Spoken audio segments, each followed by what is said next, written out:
Good evening, you're watching Left, Right and Centre. I'm Nidhi Razdan. Tonight, as the Modi government finally completes the one-year milestone, we shift gears and look ahead at the challenges of year 2.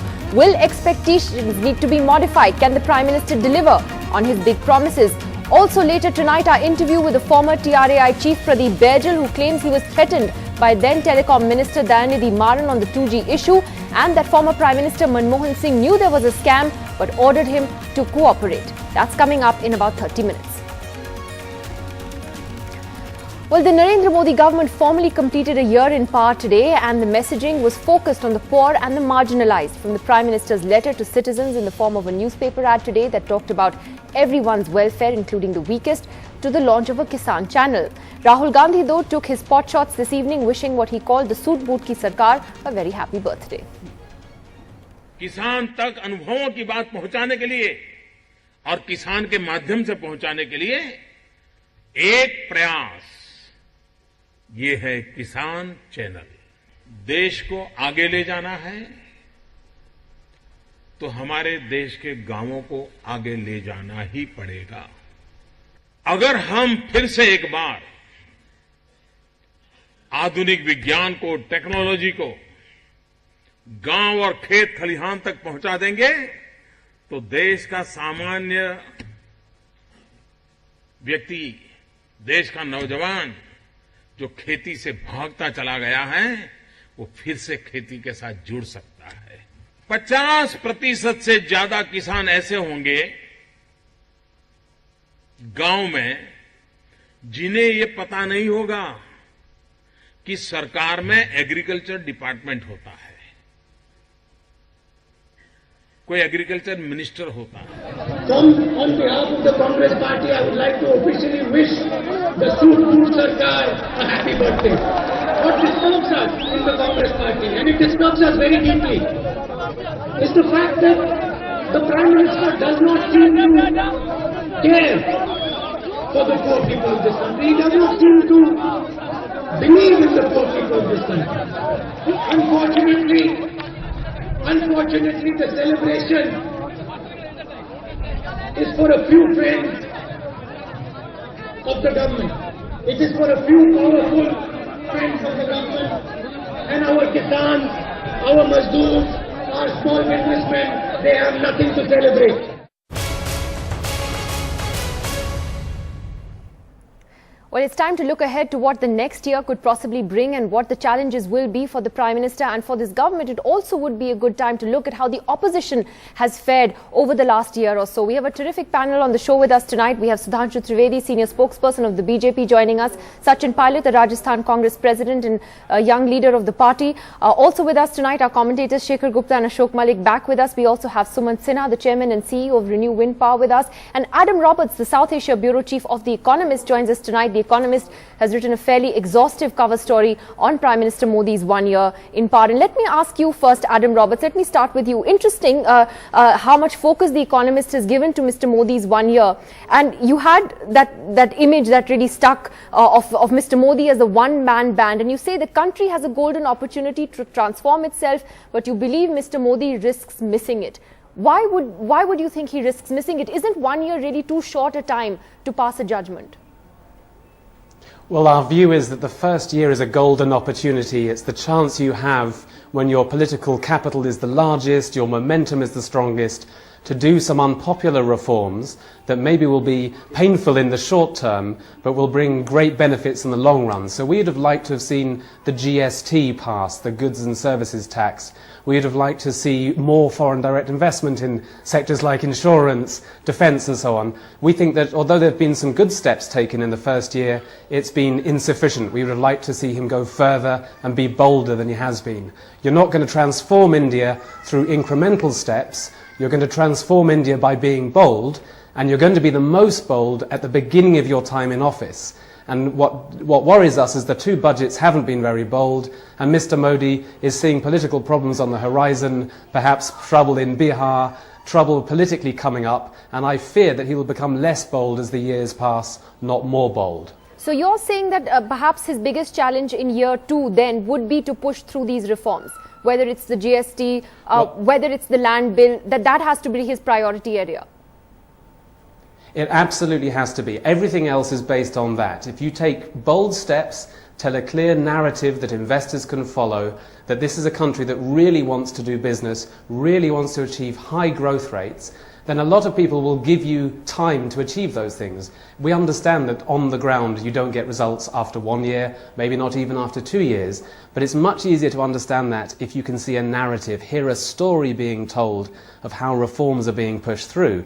And we're only hearing a sort of an okay story, not a really bold story. And when you have a majority of the size that Mr. Modi has, we expected him to be much bolder than he has been. So that's the opportunity. Benign international conditions, falling global oil prices and the rest of it, a strong political leader, and we would have hoped to have seen some bold economic reforms. And so far, they haven't been bold enough. Mr. Suman Sinha, let me get you in on that. What do you think then happened with the kind of majority that the government had? Do you also believe that it's just fallen short of what you would have wanted to see achieved after a year? You know, I think it's all to be set against what your expectations really were. I think if you look at the performance of this government in the last 1 year compared to, let's say, many years or many governments prior to that, I think they've actually achieved a lot, right? Now, I think the only issue is our expectations are set very high, partly because the rhetoric was such before the elections, and partly because of the number of 282. And that, I think, led to its own set of expectations. And I think in some cases those expectations have been belied, have not been met. But I think the reality of the situation is that India is a complex country. The levers of governance are very complex. And to move the country along multiple dimensions takes time. And I think if you look at what the various facets and the various things that the Prime Minister has launched, whether it's Swachh Bharat, whether it is anti-corruption, whether it's some movement on the economic front, I think there's actually been a lot that he's done. Now, all of these things will take time to actually materialize in terms of tangible actions on the ground. I think the seeding has happened. Now, the question is, could the Prime Minister have said, okay, 100% FDI and insurance? Could he have said, let's privatize all the banks? He certainly could have said that, and that would have certainly been very path-breaking and very bold. But I think he chose to use his political capital on other factors. And I think, look at the GST bill, look at the land acquisition bill. Those are two fundamental areas of reform, but they've got stuck in Parliament because of the system that we have. And even though there is a majority in the Lok Sabha, in the Rajya Sabha, there is a problem to get these things passed. So I think there is only so much that you can move in the Indian system. And I think the Prime Minister recognizes that, and I think he also recognizes that this is a 4 years that he has left in this government. So it's not really a sprint, it's a marathon. Okay, and really what matters is what he achieves over the longer time period. Okay, not a sprint, it's a marathon. And what you said particularly about Parliament, I just wanted to ask Sudhanshu Trivedi and Sachin Pail at this point, and Sudhanshu Trivedi first, that is there a lesson here from the first year, Mr. Trivedi, that perhaps the BJP and the government and the Prime Minister in particular need to reach out more to the opposition in Parliament in order to get key bills through, that there is a sense that there is a reluctance on the part of the government to actually meet the opposition halfway, to have some kind of a dialogue. Does that need to change in order to get key legislation through? Actually, the changes which we want to bring in are going to be such a big changes that will transform the Indian economy, like the GST bill and the land reform bill. Obviously, we try to take everybody into confidence as far as possible, and definitely we are not having that much of numbers in Rajya Sabha. So keeping both the things in consideration, that as far as possible all the political parties should bring a major consensus, and that's where we were ready for making amendment also, as we have made 9 amendments in land acquisition bill, and even we were open to furthermore. And the other thing was a constraint in Rajya Sabha. That's why these things have got stuck. But if you look at the total picture of our government in the last 1 year, right from doing the service to the poverty-stricken downtrodden, to the farmers and the village rural infrastructure, to containing the inflation, to raising the growth rate, increasing the industrial production, upholding the India's sovereignty and confidence, and taking India into a new paradigm and the international scenario, it's altogether a very serious and a grand effort which has laid down the foundation of new India likely to emerge in the coming years.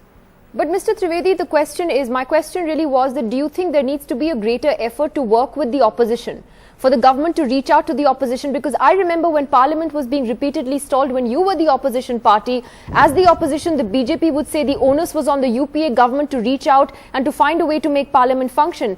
Is the reverse now true? Do you need to find a way to work with the opposition to reach out to them? We are doing an honest effort, a sincere negotiation, but we are not using CBI or other instruments. If we would have been using like this, what has been done in the 2G and the other cases, which was quite evident the moment SP and BSP supported them, and within few days the cases started downing, then we would not have such problem. So we are trying to get through a sincere political consensus rather than misusing the government apparatus as the previous government has done. All right, Sachin Pilot, I'll take that to you. The suggestion then being from the BJP that you all used the dirty tricks department to get your way on important issues, and they're not going to do that. That's what they're saying. Find some reason or excuse to say why things have not gone on well in the parliament. One thing I want to just correct. Somebody used the word land reform. It's not a land reform bill. It is a dilution of the Land Act that we passed in conjunction with the BJP. Don't forget, 2013 law was passed with complete unanimity across the board. So people of India want to know why the BJP has taken a complete U-turn and try and dilute this land bill, and that is why it is stuck, not just because of Congress party, but the entire opposition. It is parties like the Shiv Sena and the Akali Dal who have also opposed these changes in the Land Act, and that's why it's stuck. As far as reaching out is concerned, I think most of us in the opposition read about the ordinances in the morning papers. Not a single all-party meeting has been called on the land ordinances that were brought. So I think if there is no consultation, there is no reaching out, how do you expect Parliament to function? Brute majority does not mean you have the right to as you please. There is a certain process. You try and circumvent that, I think you will fail. Idea is not for us to be obstructionist, let me tell you, but we are well within our rights to ask the questions to make the government accountable, and if Parliament is not the floor or the place to make the government accountable, then what is? It is the government's responsibility to take the country along. And I just want to add, the last 1 year of this government, the narrative has changed. It is now the PM who yesterday spoke for an hour and just tried to give an explanation as to why it was seen as an anti-poor, anti-farmer government, and he spent all his time doing that. Even the ministers now have to follow the agenda that the opposition is setting. So there is some realism setting in, and I think that in the next few months you will see a much more answerable and accountable government, because we are making it so, and it's good for democracy. I think the numbers tell the whole story: inflation, price rise, black money, U-turns on many issues. So I think 1 year is too early to pass a judgment, but it's clear enough to say that they made false promises and people were bought into the dreams that they were selling a year ago. Okay, a couple of interesting things that I take away from what Sachin Pilot said. I'll take that to Shekhar Gupta. Part one is on what I was asking about this need to reach out to the opposition. Do you get a sense that Mr. Modi hasn't been entirely comfortable in trying to make that first move and having a dialogue, or do you sense that maybe beginning to change, like, for instance, the way he dealt with Mamata Banerjee recently? Well, I think Mamata Banerjee, and the fact that he thanked Congress party also after passing the land boundary agreement, which was a major constitutional amendment, which the BJP had opposed, of right? Course. So that those are optimistic signs. But I would say that the relationship between the Congress and BJP is broken. And really, you can read back to the BJP the script that BJP read to them when Congress was in power, that it's the responsibility of the party in power to make a parliament function. Now, of course, Congress can also quote back from BJP's script the other line that BJP would like to forget now, that in parliamentary democracy, disruption is a valid tactics. So I would wish that both parties would now begin to communicate, because they share the same democratic space, and first of all decide never to use that line again, that disruption is a legitimate democratic parliamentary tactics, and second, to give respect to each other, because numbers ultimately matter, but numbers are not everything in a democracy. You've seen in Delhi Assembly, even 3 members of BJP had the marshal called in, right, outnumbered 22-1, and that is counting the speaker as neutral, which is a stretch, right? So you have to respect the opposition. In parliamentary democracy, there is a space for opposition. BJP was reduced to 2 in Rajiv Gandhi's parliament, and see how effective the opposition was then. And I think I think BJP got carried away with 282. There are limitations of 282 which they've now been reminded of. And frankly, if they had majority in Rajya Sabha also, some of those limitations would have had to be respected. That's an interesting take, and Ashok, I'll get you in on that. That, as Adam Roberts was saying, he believes the biggest challenge for this year is going to be the reform bills. Can Mr. Modi do that without finding a way to work with the opposition? This dilemma about whether Mr. Modi or any government is moving fast enough on economic reforms, or as fast as he can on economic reforms, or slower than he can never really be resolved. Because there are people who are suggesting that why did he take up the land acquisition amendment so early in his term, with the Rajya Sabha being such a challenge, that why risk it so early? And there are others who are saying he should be much more bolder and go in for more aggressive reforms. But given the state of this political challenge, given the state of Rajya Sabha, is that really feasible? Especially for reforms that require fresh legislation. I'd like to actually go back to what Mr. Modi's grand strategy may be for the economy. If you go back to the previous BJP government led by Mr. Atal Bihari Vajpayee, he came to power in 98-99 with Vajpayee as Prime Minister, Yashwant Sinha as Finance Minister, in circumstances which were comparable, though India was very different then. Inflation was high, economic growth was 4.5%, the mood was downcast, demand was low, and inflation was high. The first year was spent in fiscal prudence, in actually a bit of contraction, in reining in inflation, which is exactly what Modi and Jaitley have done this year. This gave Yashwant Sinha room in the subsequent years to spend money on infrastructure projects, on highways projects, creating jobs, and then that in turn gave him political capital for economic reforms by the fourth year really. Of course, it ended up benefiting the next government because it came too late in Mr. Vajpayee's term. Mr. Narendra Modi, being an astute politician, would want to achieve that by about 2018 so that it benefits him in his re-election year rather than the next government in 2020. That really is, so to that extent, you disagree with Adam Roberts when Adam Roberts says that there should have been big, bold reforms. The point is inflation, incrementalism isn't the answer. Especially food inflation, it was a huge political challenge, which a lot of Western societies don't have, because food inflation is not that much of an issue there, let's face it.